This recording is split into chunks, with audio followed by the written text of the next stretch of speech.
The announcement of the 12-member House contingent to the Bicameral Conference Committee for the 2026 national budget should have been a moment of clarity for the Filipino people. Instead, it feels like another chapter in a government determined to move forward without confronting the credibility issues that continue to haunt it.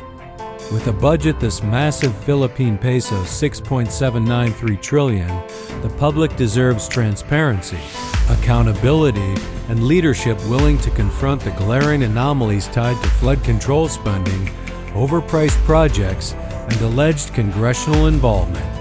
Yet the composition of the contingent suggests a familiar pattern. Proceed quietly and hope no one asks the right questions. What is striking is how swiftly this Bicam team was approved motion by House Majority Leader Sandro Marcos and passed without resistance. In any functioning democracy, the people's money should be handled with scrutiny. But in today's Congress, dominated by political alliances protecting the status quo, the Bicam feels less like a safeguard and more like a formality.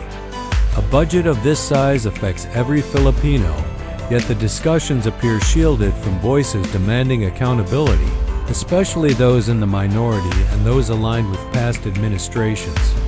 For a government facing widespread criticism over corruption allegations and mishandled funds, one would expect stronger safeguards, not a smoother path. During the Duterte administration, budget processes were never allowed to drift blindly. Anomalies were exposed, inefficiencies were confronted head-on, and accountability was demanded. The stark difference today is not subtle. What we see now is a leadership that avoids confrontation, avoids responsibility, and avoids the growing public distrust. The irony is unavoidable. While the Senate and House rush to finalize this budget in a matter of days, the nation is still reeling from revelations involving ghost projects, substandard infrastructure, and unexplained billions funneled into questionable flood control programs. And yet, the very legislators tied to these controversies remain untouched, protected, even while Congress chooses to suspend vocal critics instead of corrupt officials. Filipinos have learned to read between the lines. A huge budget, rushed timelines, and a hand-picked Bicam delegation, these are not signs of strength. They are signs of fear. Fear of scrutiny. Fear of exposure. Fear of what might surface if the process were truly transparent. And this is exactly why many Filipinos still long for the kind of governance Duterte embodied. Fierce, direct, and unafraid of stepping on powerful toes in the name of public good. Meanwhile, those pushing this budget forward speak of efficiency, timelines, and progress.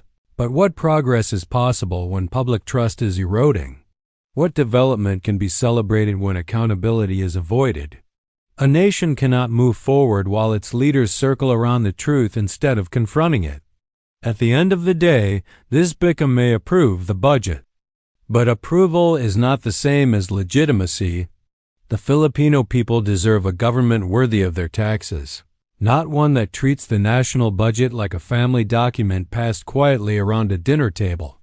The public is watching. And history remembers who stood for accountability and who hid behind procedure.